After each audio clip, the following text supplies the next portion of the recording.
1/2 kilo மீனுக்கு அம்மா மீன் எடுத்து வச்சுருக்கேன் கெண்டை.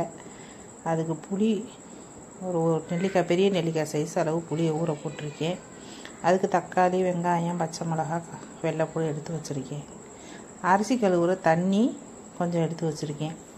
அதில் தான் நாங்கள் புளியை கரைப்போம். புளியை கரைச்சி ஆனதை வச்சோம்னா ரொம்ப ருசியாகவும் டேஸ்ட்டாகவும் ரொம்ப நல்லாயிருக்கும். யார் வச்சுருக்கீங்கன்னு லைக் பண்ணுங்கள், கமெண்ட் பண்ணுங்கள். அரைச்சிட்டு வந்துட்டேன். சட்டியை தூக்கி வச்சுட்டு அதில் காய்கிறதுக்கு எண்ணெயை ஊற்றுவோம். எண்ணெயை ஊற்றிட்டுவோம். சட்டி காயட்டும். சட்டி காய்ஞ்ச பிறகு அதில் ஒரு 1/2 ஸ்பூனு வெந்தயத்தை போடணும்.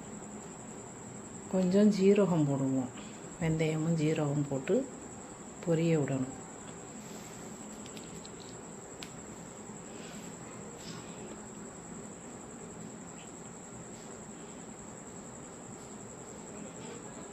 போட்டு பொரிய விடுவோம்.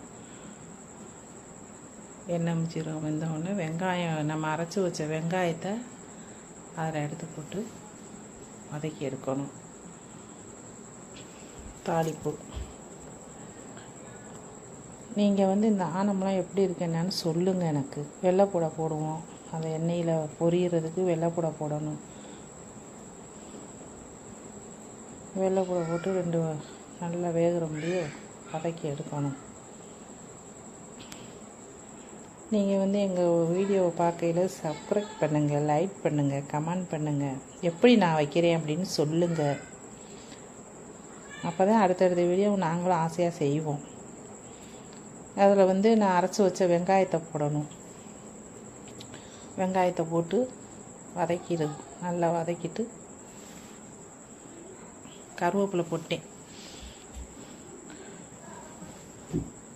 வெங்காயம் போட்டு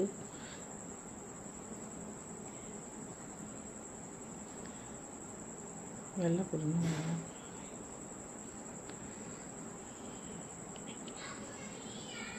வெங்காயம் போடுவோம். இந்த அரைச்சி வச்ச வெங்காயம் தாளிப்பு வெங்காயம் போட்டாச்சு. அரைக்கிற வெங்காயத்தையும் அப்படியே போட்டோம்னா கொஞ்சம் அந்த பச்சை வாடை போகிற முடிய வதக்கிட்டு அதோட தக்காளியும் சேர்த்து அதையும் வதக்கணும். அது இந்த பச்சை வாடைலாம் போகணும். நல்லா எண்ணெயில் போட்டு நல்லா வதக்கி எடுத்து நல்லா மையாக கசிஞ்சு வருவாங்க பாருங்க. அது ரொம்ப வாசமனமாக இருக்கும். அப்படி செய்யுங்க. பொறுமையாக செஞ்சாலும் சுவையாக இருக்கும் குழம்பு. இதே போல் நீங்களும் செஞ்சு பாருங்கள். செஞ்சு பார்த்தா தானே டேஸ்ட்டு என்னன்னு தெரியும். அம்மா சமையல் பண்ணுங்கள். அம்மா பண்ணுற மாதிரியே நீங்களும் பண்ணுங்கள். அதுலேயே நாங்கள் எல்லாம் அரைச்சி வச்ச மசாலா தூள் அது ஒரு 1/2 ஸ்பூன் போடுறேன். அதே மசாலா எண்ணெயிலேயே மசாலாவையும் வதக்கிறோம்.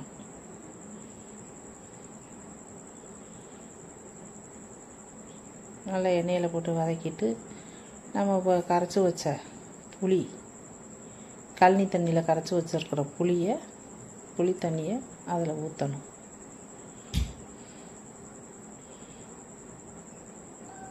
புது வீடியோ புதுசாக எடுக்கிறதுனால நான் கொஞ்சம் ஸ்லோவாக போய்கிட்டு இருக்கு.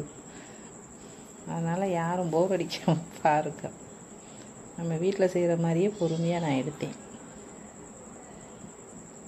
ஏன்னா டக்குன்னு எடுத்தோம்னா நீங்களும் அதுகளை போல் லவக்குன்னு வதக்காமல் தூக்கி ஆந்திரா காய்ச்சிருவீங்க பாருங்கள். அதுக்காண்டி அதை காட்டுறேன். எண்ணெய் விட்டுரு கொத்தியெல்லாம் மசாலாவில் அந்த மசாலா வெந்து அப்படியே எண்ணெய் விட்டுரும். எண்ணெய் விட்ட பிறகு தான் நம்ம கரைச்சி வச்ச புளியை ஊற்றுறோம்.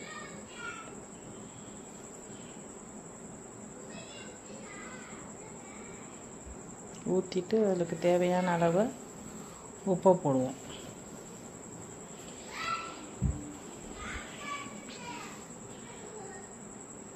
எப்படின்னு பேசுங்க, என்னன்னு சொல்லுங்கள். நீங்களும் இப்படி வச்சிங்களா அப்படின்னு கமெண்ட் பண்ணுங்கள். எங்களுக்கு தேவையான அளவு உப்பு போட்டாச்சு. ஆனால் கொதிக்கட்டும். நல்லா கொதித்து வந்த பிறகு மீனை போடுவோம். ஆனால் கொதிச்சுட்டாங்க. இப்போ நம்ம மீனை எடுத்து ஒன்று ஒன்றா அழகாக போட்டு விடுவோம்.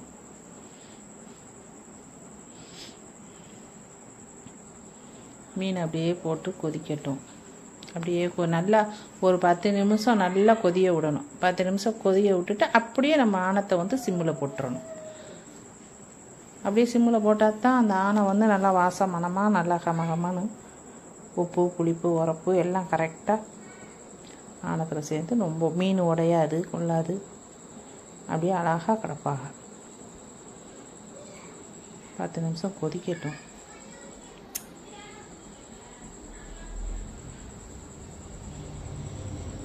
மூடியை போட்டாச்சு. இப்போ ஆணை எப்படி இருக்குன்னு பார்ப்போம். பார்த்தீங்களா, நல்லா கொதிச்சு வந்துடுச்சா? இதோட சிம்மில் கொஞ்சம் போட்டுட்டோம்னா அப்படியே ஆணம் கெட்டி ஆயிடுவாங்க. கொஞ்சம் கொதிச்சு சிம்மில் விட்டோம்னா அப்படியே ஆணை வற்றி அப்படியே எண்ணெய் விட்டு ஆணை ரொம்ப நல்லா அழகாக வருவாங்க. பாருங்கள் எப்படி இருக்குன்னு சொல்லுங்கள். மறக்காமல் லைக் பண்ணுங்கள், கமெண்ட் பண்ணுங்கள், சப்ஸ்கிரைப் பண்ணுங்கள். மறக்காமல் சப்ஸ்கிரைப் பண்ணிவிட்டு கமெண்ட் பண்ணுங்கள், லைக் பண்ணுங்கள். ஆனால் எப்படி இருக்குன்னு பாருங்கள். ஒரு மீன் கூட உடையலை. சூப்பராக இருக்குது. பாய்.